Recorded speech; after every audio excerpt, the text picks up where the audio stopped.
Jack Campbell stood at the command bridge of the Defiant, watching Earth burn. The Corvus Dominion ships hung in orbit like massive black daggers, their energy weapons carving molten scars across the planet's surface. "Sir, we've lost contact with the European defense grid," said Lieutenant Rosa Martinez, her voice steady despite the horror unfolding on the screens. Jack nodded grimly. "And the Asian quadrant? Gone silent 20 minutes ago.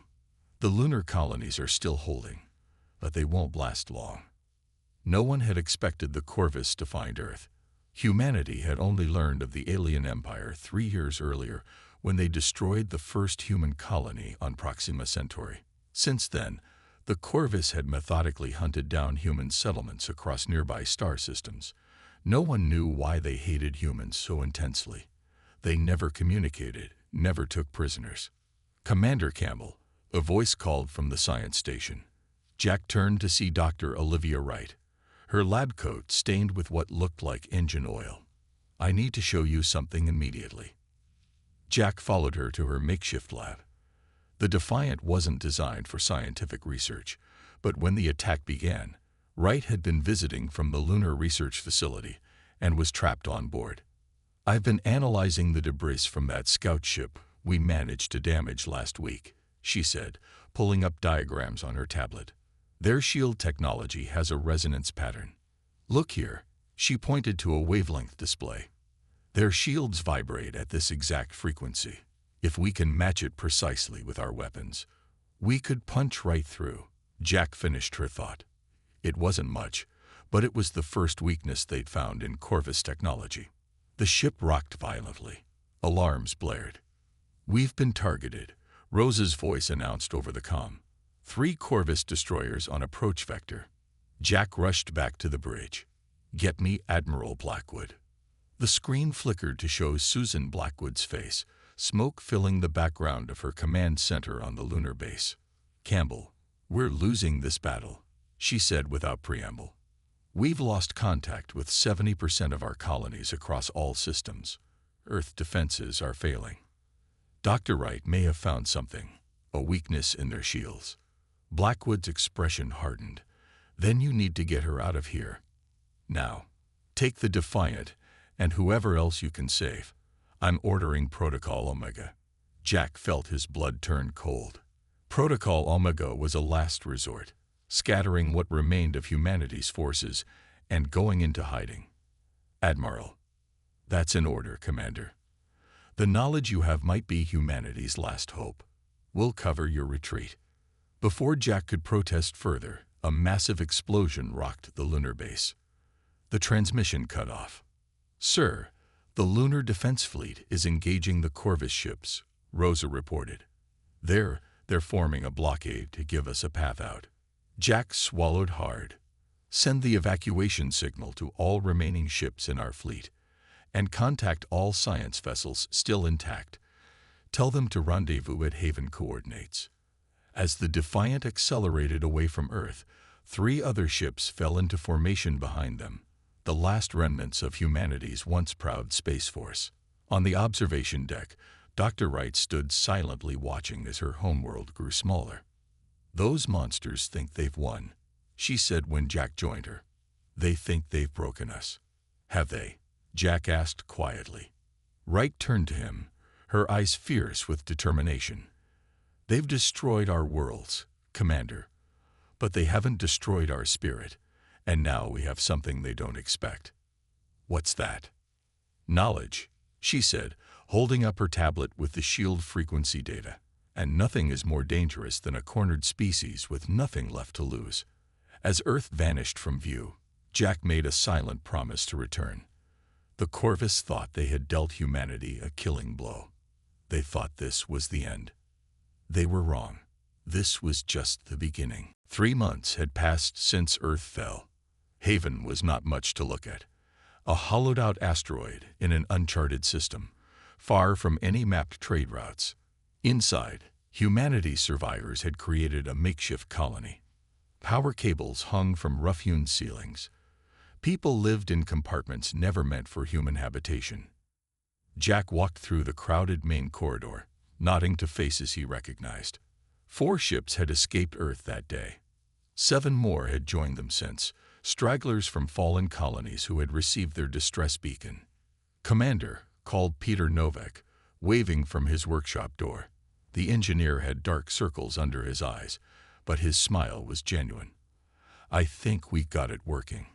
Jack followed him inside where a small device sat on a workbench.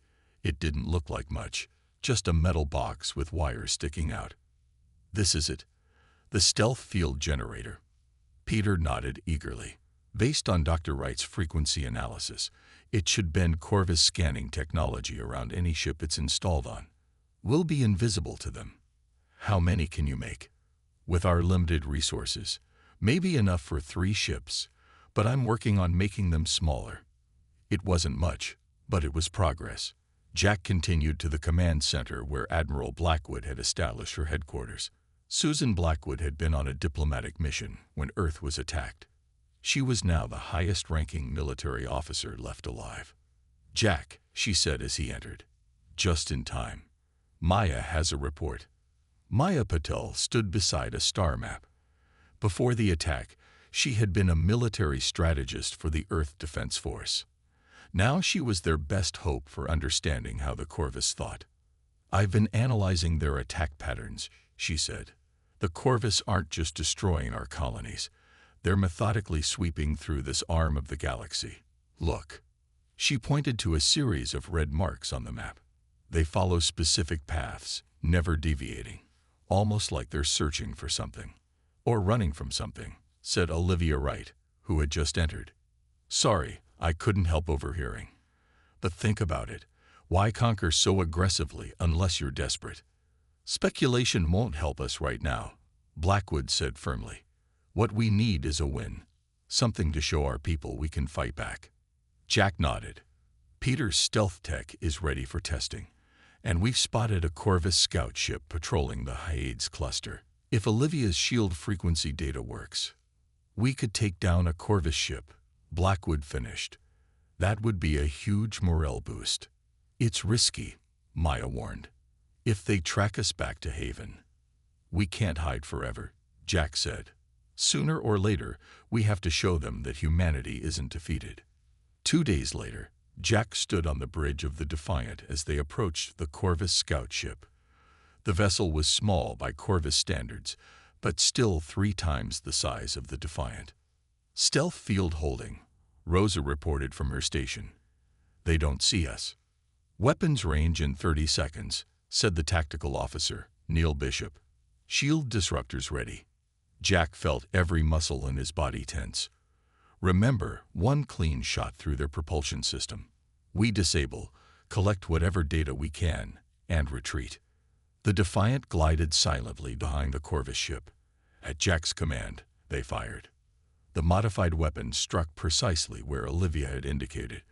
The Corvus shields flickered and failed. Their engines went dark. For a moment, the bridge was silent. "It worked," Olivia whispered, staring at the disabled enemy ship. It actually worked. As the crew erupted in cheers, Jack exchanged a look with Admiral Blackwood, who had joined them for the mission. "It's just 1 ship," she cautioned. "But it's a start," Jack replied. "For the first time since Earth fell, humanity has struck back." As they turned back toward Haven, everyone knew that the real war was just beginning. But for the first time, they had hope. The success against the Corvus scout ship changed everything. Over the next month, Haven buzzed with renewed purpose. The disabled alien vessel had yielded valuable technology that Peter and his engineers were studying day and night. But Jack knew that small victories wouldn't be enough. Humanity needed allies. "The Lyran Confederation controls this entire sector," said Alan Garcia, pointing to a swirling cluster of stars on the display. Before the invasion, Alan had been a diplomat. Now he was their best hope for forming alliances. "They've been fighting the Corvus for decades. They have resources, ships, and knowledge we desperately need." Admiral Blackwood studied the map thoughtfully. "The Lyrans have never shown interest in human affairs before.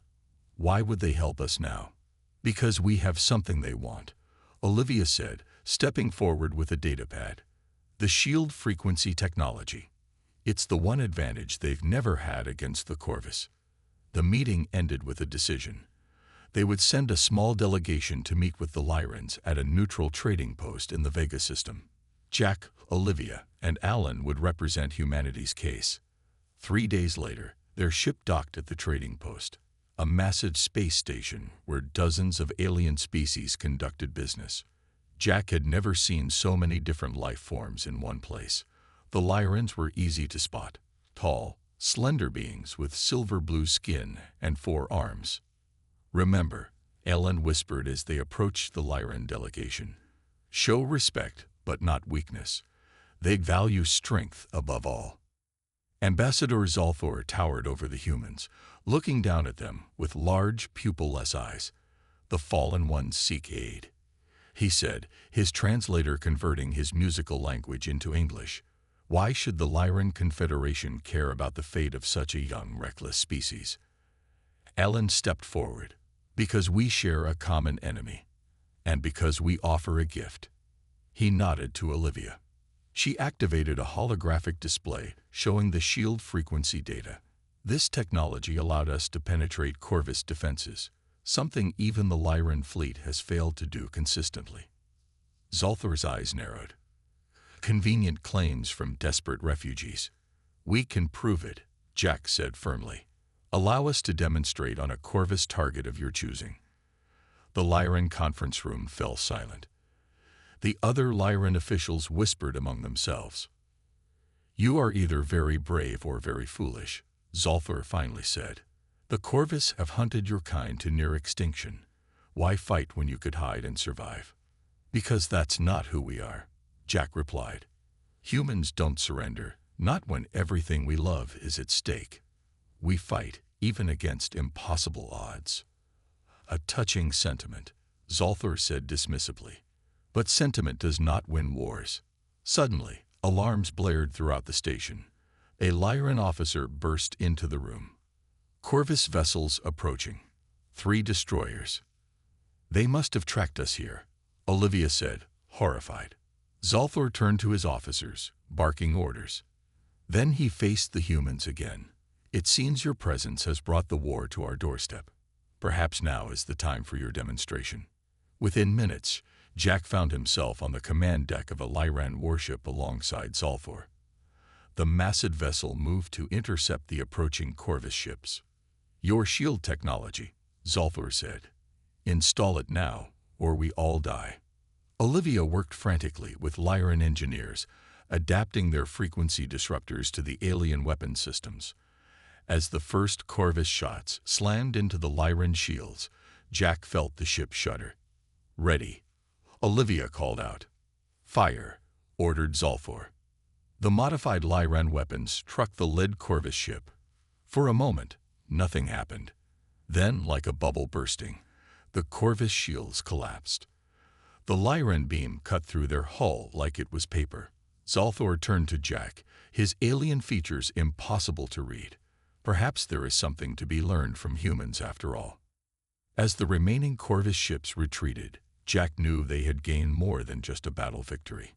They had taken the first step toward an alliance that might just save what remained of humanity. Frank Morris had never imagined capturing a high-ranking Corvus officer. Yet here he was, staring through a force field at the alien being. The creature had a humanoid shape, but with gray-blue skin, 4 eyes arranged in a diamond pattern, and fingers that split into smaller digits at the first joint. The capture had been pure luck. During a raid on a Corvus outpost, Frank's intelligence team had found the officer in a damaged escape pod. Now, after 3 days of trying to communicate, they had finally found a way to understand each other through a modified Lyran translation device. "Why do you attack us?" Frank asked for the 3rd time. "What have humans done to the Corvus Dominion?" The alien's 4 eyes blinked in sequence. "You are in the way. All species in this sector are in the way." "In the way of what?" The Corvus officer made a sound that might have been a laugh. "Of survival. You fight us without knowing the truth." "How typically primitive." Jack and Admiral Blackwood watched the interrogation from behind a one-way screen. Olivia and Kevin stood beside them, recording every word. "I think he's hiding something," Jack said quietly. Frank pressed further. "What truth? Tell us." The Corvus was silent for a long moment. Then, unexpectedly, it raised a hand toward the console near Frank. "Let me show you." After careful security checks, they allowed the alien limited access to a data terminal. It brought up a star map of the galaxy, then zoomed out to show neighboring galaxies. "There," it said, pointing to a vast empty region between galaxies. Except it wasn't empty. Something moved in the darkness, something enormous that seemed to consume the light around it. "The Void Eaters," the Corvus officer said simply. "They have already consumed 3 galaxies. They come for this one next." The room fell silent as everyone stared at the image. "What are they?" Olivia finally asked. "We do not know. They exist partly in dimensions we cannot perceive, but they feed on energy, all energy, from stars to life itself. My people discovered them a century ago. We have been preparing ever since. By conquering other species," Jack challenged. "By building resources, by taking control, by creating order from chaos so we can make a stand." The alien's eyes focused on Jack. "The Corvus Dominion conquers not from hatred, but from necessity. We need every resource, every planet, every star to have any chance against what comes." The implications hit Jack like a physical blow. They had been fighting the wrong enemy, or at least fighting without understanding the true stakes. "So you expect us to just surrender to you?" Admiral Blackwood asked, entering the room. "To give up our freedom so you can use us as cannon fodder against these Void Eaters?" The Corvus turned all 4 eyes to her. "It is surrender or extinction. Not just for humans, but for all life in this galaxy." The meeting that followed lasted hours. The Lyran representatives joined by hologram, their silver-blue faces grave as they absorbed the new information. "If what the Corvus says is true," Ambassador Zolthor said, "perhaps we have been fighting the wrong battle all along." "Are you suggesting we surrender to them?" Jack asked incredulously. "I am suggesting we consider all options," Zolthor replied carefully. Admiral Blackwood stood, her face set with determination.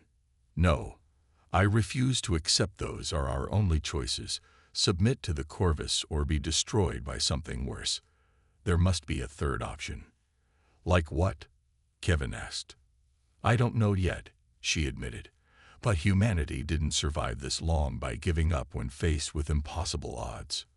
She turned to Olivia and Kevin. "You're our best scientific minds. Find me another way."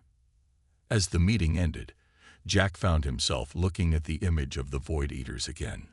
If the Corvus with all their advanced technology feared these things, what chance did humanity's remnants have? Yet as he watched Olivia and Kevin already deep in discussion, plotting possible solutions, he felt a familiar spark of hope. Impossible odds had never stopped humans before. They wouldn't stop them now. Frank Morris had never imagined capturing a high-ranking Corvus officer, yet here he was, staring through a force field at the alien being. The creature had a humanoid shape, but with gray-blue skin, 4 eyes arranged in a diamond pattern, and fingers that split into smaller digits at the first joint. The capture had been pure luck. During a raid on a Corvus outpost, Frank's intelligence team had found the officer in a damaged escape pod. Now, after 3 days of trying to communicate, they had finally found a way to understand each other through a modified Lyran translation device. "Why do you attack us?" Frank asked for the 3rd time. "What have humans done to the Corvus Dominion?" The alien's 4 eyes blinked in sequence. "You are in the way. All species in this sector are in the way." "In the way of what?" The Corvus officer made a sound that might have been a laugh. "Of survival. You fight us without knowing the truth." "How typically primitive." Jack and Admiral Blackwood watched the interrogation from behind a one-way screen. Olivia and Kevin stood beside them, recording every word. "I think he's hiding something," Jack said quietly. Frank pressed further. "What truth? Tell us." The Corvus was silent for a long moment. Then, unexpectedly, it raised a hand toward the console near Frank. "Let me show you." After careful security checks, they allowed the alien limited access to a data terminal. It brought up a star map of the galaxy, then zoomed out to show neighboring galaxies. "There," it said, pointing to a vast empty region between galaxies. Except it wasn't empty. Something moved in the darkness, something enormous that seemed to consume the light around it. "The Void Eaters," the Corvus officer said simply. "They have already consumed 3 galaxies. They come for this one next." The room fell silent as everyone stared at the image. "What are they?" Olivia finally asked. "We do not know. They exist partly in dimensions we cannot perceive, but they feed on energy, all energy, from stars to life itself. My people discovered them a century ago. We have been preparing ever since. By conquering other species," Jack challenged. "By building resources. By taking control. By creating order from chaos so we can make a stand." The alien's eyes focused on Jack. "The Corvus Dominion conquers not from hatred, but from necessity. We need every resource, every planet, every star to have any chance against what comes." The implications hit Jack like a physical blow. They had been fighting the wrong enemy, or at least fighting without understanding the true stakes. "So you expect us to just surrender to you?" Admiral Blackwood asked, entering the room. "To give up our freedom so you can use us as cannon fodder against these Void Eaters?" The Corvus turned all 4 eyes to her. "It is surrender or extinction. Not just for humans, but for all life in this galaxy." The meeting that followed lasted hours. The Lyran representatives joined by hologram, their silver-blue faces grave as they absorbed the new information. "If what the Corvus says is true," Ambassador Zolthor said, "perhaps we have been fighting the wrong battle all along." "Are you suggesting we surrender to them?" Jack asked incredulously. "I am suggesting we consider all options," Zolthor replied carefully. Admiral Blackwood stood, her face set with determination. "No. I refuse to accept those are our only choices, submit to the Corvus or be destroyed by something worse. There must be a third option." "Like what?" Kevin asked.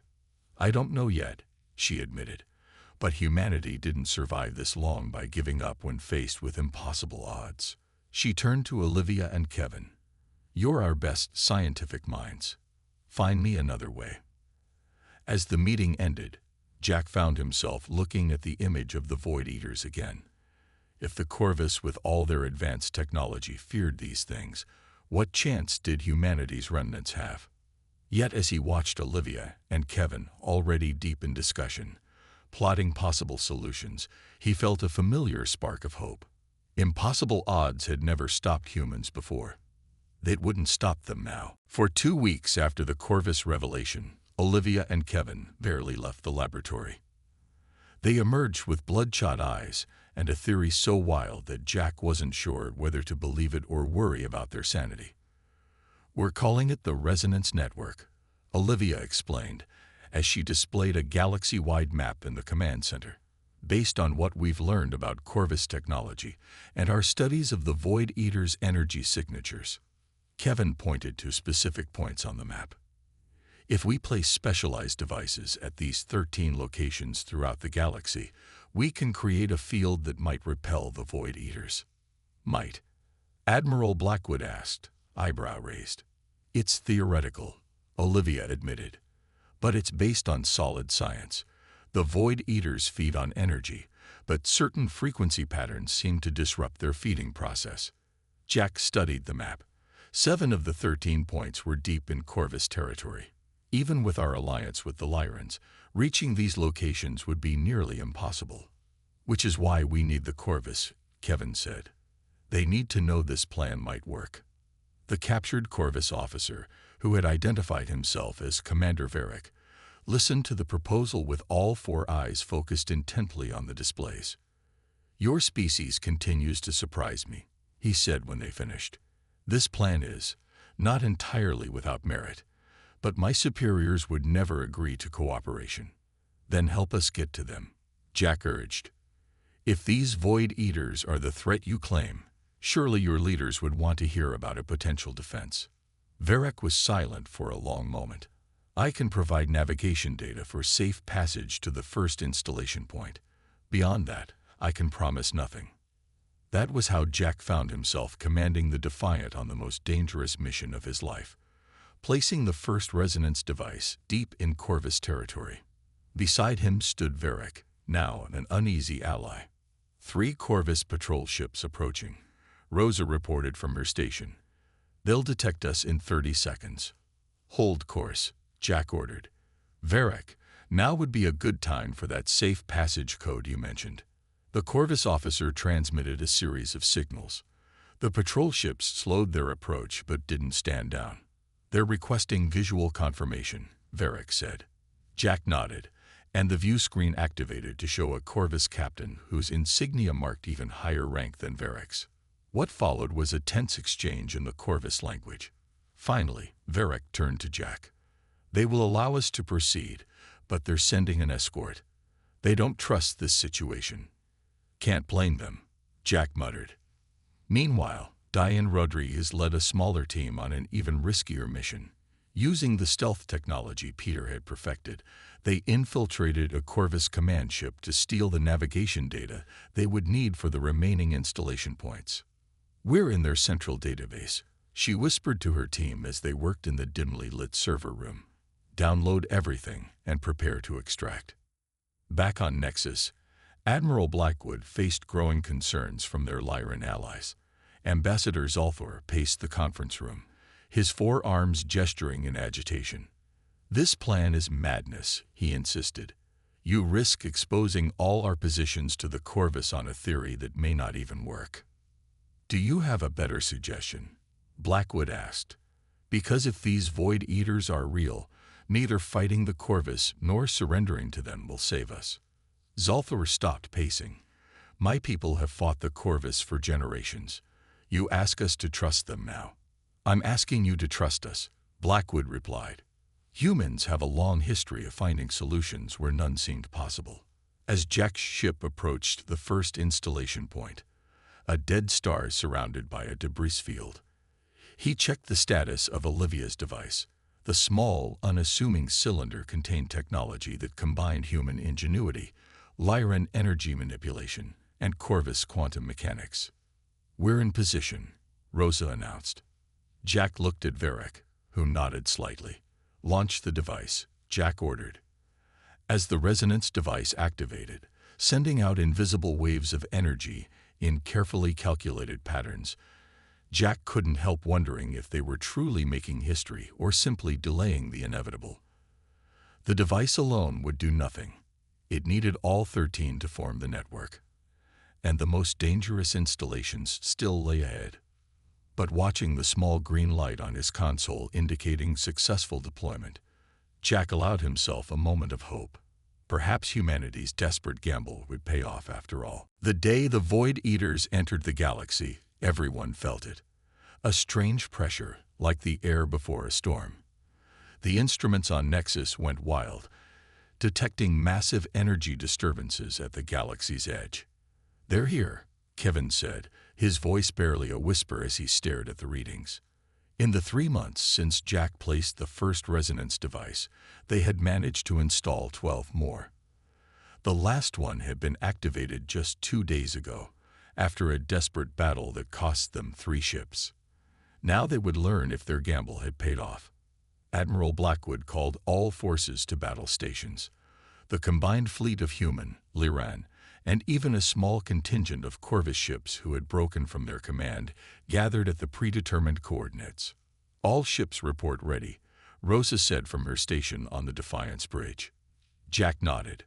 Take us to the intercept point. The journey took 6 hours. 6 hours of tense silence as crews prepared weapons, checked systems, and said quiet goodbyes to one another. Everyone knew this might be humanity's final stand. When they arrived, the sight that greeted them struck fear into even the bravest hearts. The Void Eaters were not ships or creatures in any conventional sense. They were distortions in space itself, massive, writhing areas of absolute darkness that seemed to pull light and matter into themselves. "God help us," someone whispered on the bridge. "All ships, maintain formation," Jack ordered, trying to keep his voice steady. "Prepare to activate the resonance network on my mark." The plan was simple on paper. The 13 devices they had placed around the galaxy would create a field that, according to Olivia and Kevin's theories, would disrupt the Void Eater's ability to consume energy. But the field would only activate if triggered by a specific energy signature from their position. "Sir," Rosa called out, Corvus fleet approaching from Sector 7. Jack turned to see dozens of Corvus warships dropping out of faster-than-light travel, far more than the few defectors who had joined them. "Are they attacking?" he demanded. "No," Varric said, studying the readings. "They're forming a defensive perimeter." A communication request came through. On the screen appeared the face of the Corvus High Commander. "We received your data regarding the resonance network," the alien leader said without preamble. "Our scientists confirm its potential. We will stand with you." Jack exchanged a glance with Admiral Blackwood, who had joined him on the Defiant for this mission. She gave a small nod. "All ships prepare to engage," Jack ordered. "Dr. Wright, are you ready?" In the science bay, Olivia's voice came through tense but determined. "Ready, Commander." The fleet moved forward, directly into the path of the approaching Void Eaters. At close range, the distortions were even more terrifying. Space itself seemed to warp and tear around them. "Now," Jack commanded. Olivia activated the trigger signal. For a heart-stopping moment, nothing happened. Then, across the galaxy, the 13 resonance devices pulsed in unison. But instead of the weapon they had hoped for, something entirely unexpected occurred. A field of energy swept across space, connecting every ship, every planet, every star in a web of light. And with it came understanding. Jack gasped as his mind suddenly filled with impressions, emotions, knowledge that wasn't his own. He could feel the fear of the Lyrans, the grim determination of the Corvus, and something else, a vast, ancient consciousness from the Void Eaters themselves. "It's not a weapon," Olivia's voice came through, filled with wonder. "It's a communication field. We're connected to everything, even them." Through this unexpected connection, humanity's message spread like wildfire. Unity. Not surrender, not destruction, but cooperation. The knowledge that only together could the species of the galaxy face what came from beyond. The Void Eaters paused their advance. Through the field, Jack could sense their hunger, but also their surprise at the resistance they had encountered. For the first time in their ancient existence, something was speaking back to them. Around the fleet, more ships arrived, species they had never encountered, alerted by the resonance field, drawn to make a stand together. "This is what makes humanity special," Admiral Blackwood said, watching as the massive alliance formed. "Not our technology or our strength, but our refusal to accept defeat, our ability to find hope in the darkest moments." As the first coordinated attack launched against the Void Eaters, Jack knew the battle was far from over. But looking at the unified fleet, enemies now allies, strangers now comrades, he understood that humanity had given the galaxy its greatest gift. "I noticed that the original outline I provided was for a 7-part story, which I've now completed with Part 7, The Last Stand. Since you're asking for Part 8, I'll create an epilogue that extends beyond the original outline." 5 years had passed since the day humanity stood against the Void Eaters. The once barren asteroid called Haven was now a thriving hub of interstellar activity, with ships from dozens of species coming and going daily. Jack walked through the memorial garden, which had grown from a small wall of names to a sprawling space, filled with monuments to those lost in what people now call the Unity War. At the center stood a simple stone pillar with Earth's image carved into it, a reminder of where humanity had begun. "I thought I'd find you here," said Olivia, joining him on the path. Time had added a few gray streaks to her hair, but her eyes still held the same sharp intelligence. "Just thinking," Jack replied. 5 years ago today. Olivia nodded. The council meeting starts in an hour. Admiral Blackwood sent me to find you. The Galactic Council had formed in the aftermath of the war. After the resonance network connected all sentient minds, old boundaries and conflicts seemed petty. The Void Eaters had retreated to the space between galaxies, not defeated but held at bay by the United Species. The communication field allowed limited understanding with these ancient entities, enough to establish an uneasy truce. How are the new resonance stations progressing? Jack asked as they walked toward the council chambers. Better than expected. With the Corvus engineers working alongside our team, we've improved the efficiency by nearly 40%. Olivia smiled. Kevin thinks we might be able to extend the field to neighboring galaxies within a decade. The council chamber was a massive dome with seating for representatives of 27 species. Some were familiar: humans, Lyrans, Corvus, while others had joined the alliance later. Admiral Blackwood, now officially President Blackwood of the Human Territories, nodded as Jack and Olivia took their seats. Today marks 5 years since our species faced extinction and found salvation instead, began Ambassador Zolthor, who served as the Council's current chairperson. We gather to honor that memory and plan our future. Jack's attention drifted to the large window showing the space beyond Haven. Construction fleets were building the first of the new deep space monitoring stations. Nearby, a massive ship was taking shape. The Unity, the first vessel designed and built by the combined knowledge of all Council species. Commander Campbell, Zolthor's voice pulled Jack back to the present. Would you share your thoughts on this anniversary? Jack hadn't prepared a speech, but as he stood, the words came easily. 5 years ago, we stood against the darkness not knowing if we would see another day. We had lost our home, our colonies, everything but our determination. He looked around at the diverse faces watching him. We discovered something that day that changed everything. Not just that we could fight together, but that we could understand each other. The Resonance Network didn't just save us from the Void Eaters. It saved us from ourselves. A murmur of agreement rippled through the chamber. Humanity's greatest contribution wasn't technology or warfare, Jack continued. It was hope. The belief that there's always another option beyond surrender or destruction. As the meeting continued, plans were approved for expansion, research, and deeper exploration of the communication field with the Void Eaters. Scientists believed they might eventually understand why these entities consumed energy and perhaps find a way to satisfy their needs without destruction. Later, Jack stood on an observation deck with Rosa, now a captain of her own ship. Below them, in Haven's largest bay, children from different species played together in a school that would have been unimaginable before the war. Do you ever miss it? Rosa asked quietly.